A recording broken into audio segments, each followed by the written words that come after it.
여러분 반갑습니다. 어르스님의 법공양 줄탑동시. 자, 오늘은 붓다의 노래 80쪽입니다. 70번째 개송 성도 후 10년째 꽃삼비 비구들이 불화하다의 맨 아래 개송이죠.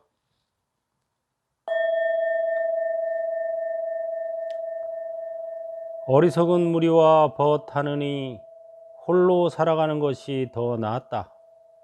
코끼리가 숲속에서 걸림없이 살아가듯 나쁜 짓을 저지르지 말고 홀로 살아가야 하리라.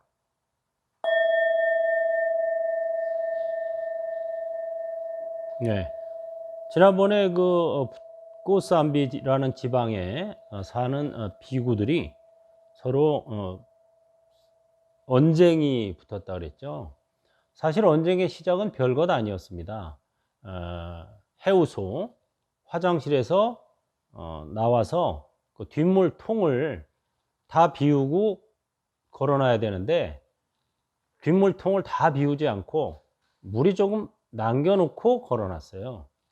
그걸 본 율사 스님이 그 물을 남겨놓은 강사 스님한테 아니 그 뒷물 통의 물을 다 비워야 되는데 왜 그 남겨놓고 걸어 놓습니까? 하고 얘기했죠. 그랬더니 강사 스님이 아이고 참 내가 실수했네 뭐 이렇게 이제 얘기를 했는데 율사 스님이 아유 그럼 이번에는 그냥 넘어가겠습니다. 앞으로 조심하십시오. 그러고 지나갔어요. 거기서 끝났으면 되는데 율사 스님이 그거를 자기가 가르치는 그 유론 학인들한테 얘기를 한 거예요. 그 강사나 돼가지고 말이야 그 물통 하나 제대로 못 비워가지고 그 애들을 어떻게 가르쳐, 학인 스님들을. 이런 식으로 이제 좀 폄하해서 얘기를 한 거죠. 그게 이제 소문이 나서 그 학인 스님들이, 강원의 학인 스님들이 또 그걸 들으니까 기분 나쁘죠, 자기네들은.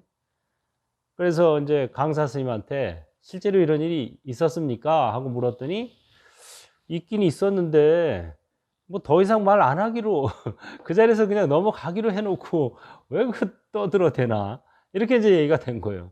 그래서 이제 이 스님들이 반쪽으로 나눠서 율사 스님 편, 강사 스님 편 해가지고 서로 이렇게 언쟁이 붙었고, 나중에는 심지어 신도들까지도 강사 스님 편, 율사 스님 편에서 계속 이 분란이 그치지 않았어요. 그 부처님께서 말리고 그래도 소용이 없었어요. 그래서 부처님께서 홀로 숲속으로 들어가서 에휴 이 꼴 저 꼴 다 보기 싫다, 나 혼자 살란다 하고 숲속에 들어가 혼자 살았어요. 그때 그 숲에 있던 코끼리가 부처님을 시봉했다 그래요. 코끼리가 부처님한테 뭐 필요한 거 있으면 망고나무 열매도 따다 갖다 드리고 뭐 이런 식으로 시봉을 해서, 여기서는 그 소리입니다. 어리석은 무리와 벗하느니 홀로 살아가는 것이 더 낫다. 코끼리가 숲속에서 걸림없이 살아가듯 나쁜 짓을 저지르지 말고 홀로 살아가야 하리라.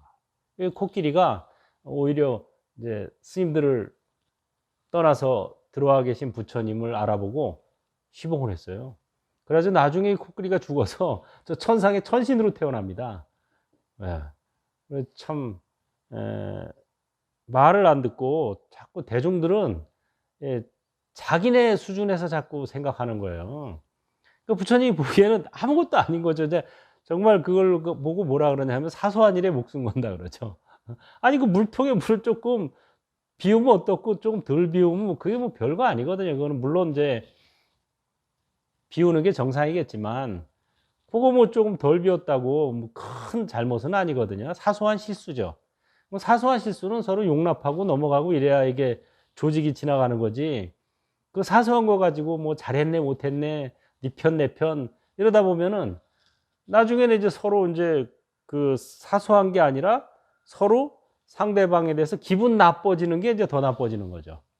그래서 부처님께서도 소소한 계율은 지키지 않아도 좋다 이렇게 말씀하셨어요. 나중에 멸반에 이르기 직전에 여러분들이 정말 지켜야 할 계율 이것만 잘 지키면 돼요. 살도 음망 이것만 지키면 돼요. 불살생, 불투도, 불싸움, 불망어 네 가지만 지키는 것도 쉽지 않습니다. 오죽하면 부처님께서 그러셨겠어요. 제자들한테 소소한 계율은 지키지 않아도 된다. 상황에 따라서. 예. 하지만 이 네 가지는 잘 지키셔야 됩니다. 행글하세요.